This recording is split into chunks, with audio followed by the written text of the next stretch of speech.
Hi అండి, welcome to Sukanya vlogs. ఎలా ఉన్నారండి? బాగున్నారా? నేను మీ సుకన్య. ఈరోజు మన రెసిపీ వచ్చి మంచి గ్రేవీతో చికెన్ కర్రీ అనమాట. అన్నంలోకైనా, చపాతీలోకైనా, దోశలోకైనా చాలా చాలా బాగుంటుంది. అంతేకాదు ఈ కర్రీని చాలా సింపుల్గా ఈజీగా చేసి చూపిస్తాను మీకు. దీని తయారీ విధానం చూసేయండి. మనకి ముందుగా కావాల్సినది చికెన్ అనమాట. ఒక అర కేజీ తీసుకున్నాం, నీట్గా కడిగి ఉంచుకున్నాం. ఇప్పుడు ఇది పక్కన పెట్టుకుందాం. మనకి ఇంకా కావాల్సినవి ఉల్లిపాయలు తీసుకోవాలి, ఒక 3 పెద్ద ఉల్లిపాయలు. వీటిని మనం నీట్గా కట్ చేసుకొని ఈ పొయ్యి పొట్టంతా తీసేసి ముక్కలుగా కట్ చేసి మిక్సీ పట్టుకోవాలి, మెత్తగా పేస్ట్ లాగా. చూసారు కదా, ఇలా ఈ ముక్కలు కట్ చేసుకొని ఇప్పుడు దీన్ని మిక్సీ పట్టుకుందాం.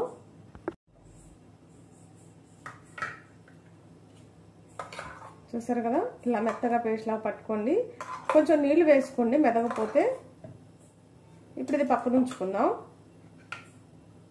స్టవ్ వెలిగించుకొని బాండీ పెట్టుకున్నాం. ఇప్పుడు ఈ బాండీలో ఒక 5 టేబుల్ స్పూన్ల దాకా నూనె వేసుకోండి.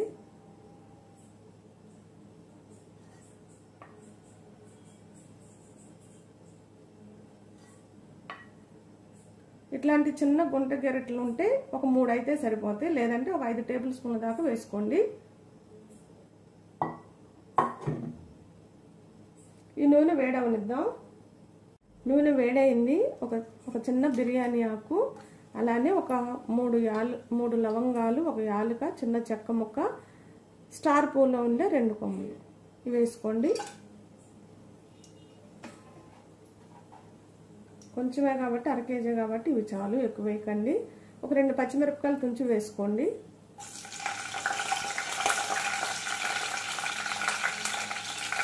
కొంచెం కరివేపాకు వేసుకోండి.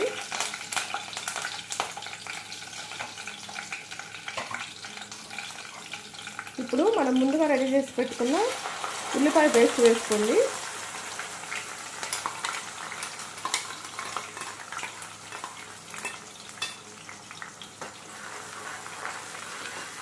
ఈ ఉల్లిపాయ పేస్ట్ కొంచెం పచ్చి వాసన పోయేదాకా వేయించడం. కొంచెం వేగిపోయింది కదా ఉల్లిపాయ పేస్ట్. ఈ టైంలో మనం 1 టీ స్పూన్ అల్లం వెల్లుల్లి పేస్ట్ వేసుకోండి. అలానే ఒక 1/2 టీ స్పూన్ పసుపు వేసుకోండి. ఇది ఒకసారి కలుపుదాం.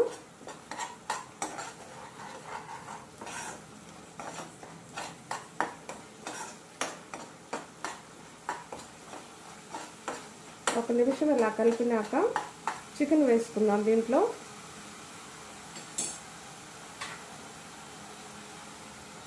మనం ముందుగా కడిగి ఉంచుకున్న చికెన్ దీంట్లో వేసేసుకుందాం.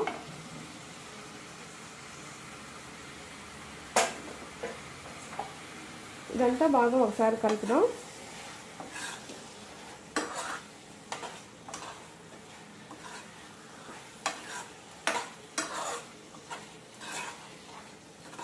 ఇప్పుడు మూత పెట్టి తక్కువ మంట మీద ఈ మాంసాన్ని ఉడికిద్దాం. చికెన్ని ఒక 5 నిమిషాలు తక్కువ మంట మీద చికెన్ బాగా మగ్గనివ్వండి. ఒక 5 నిమిషాలు మగ్గినాక చూసారు కదా,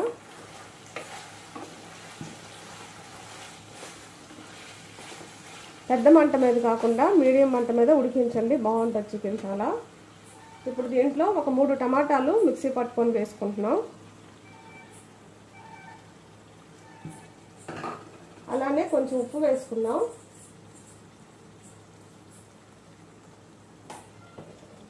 ఇప్పుడు కారం వేసుకుందాం. ఒక 2 టేబుల్ స్పూన్ల దాకా కారం వేసుకోండి. కొంచెం నాన్ వెజ్లో కారం ఎక్కువ వేసుకుంటేనే బాగుంటుంది. ఇవన్నీ ఒకసారి కలుపుదాం.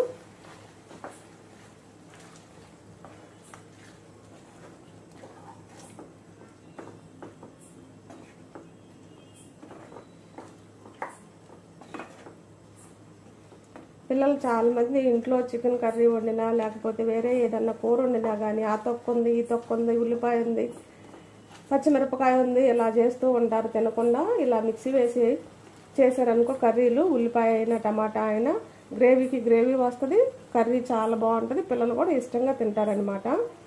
ఇప్పుడు దీంట్లో మనం చికెన్ మసాలా వేసుకుందాం. ఈస్టర్న్ వాళ్ళు వేస్తున్నాను నేను. ఒక టేబుల్ స్పూన్ దాకా వేసుకోండి. మనకి చికెన్ 1/2 కేజీ కాబట్టి 1 టేబుల్ స్పూన్ సరిపోతుంది.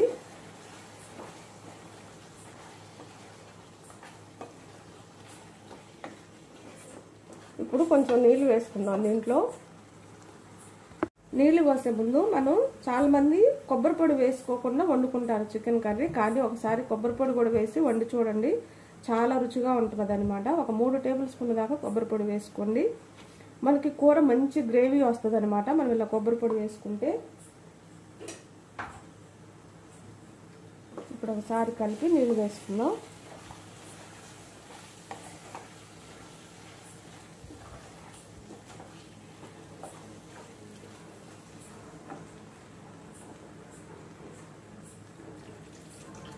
మీరు కొంచెం గ్రేవీగా చారుగా ఉండాలంటే కొంచెం నీళ్ళు ఎక్కువ వేసుకోండి.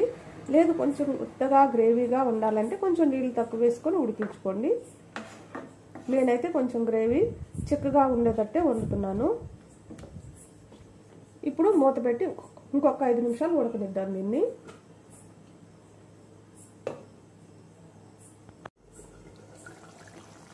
మన కర్రీ రెడీ అయిపోయింది. చూసారు కదా, నూనె మొత్తం పైకి తేలింది చక్కగా. గ్రేవీ కూడా చూడండి ఎంత బాగుందో.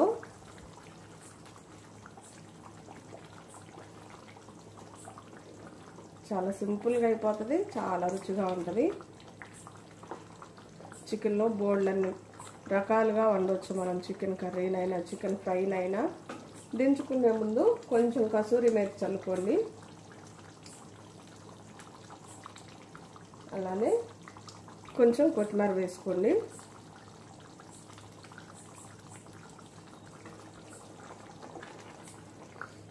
చూసారా, రెడీ అయిపోయింది మన కర్రీ.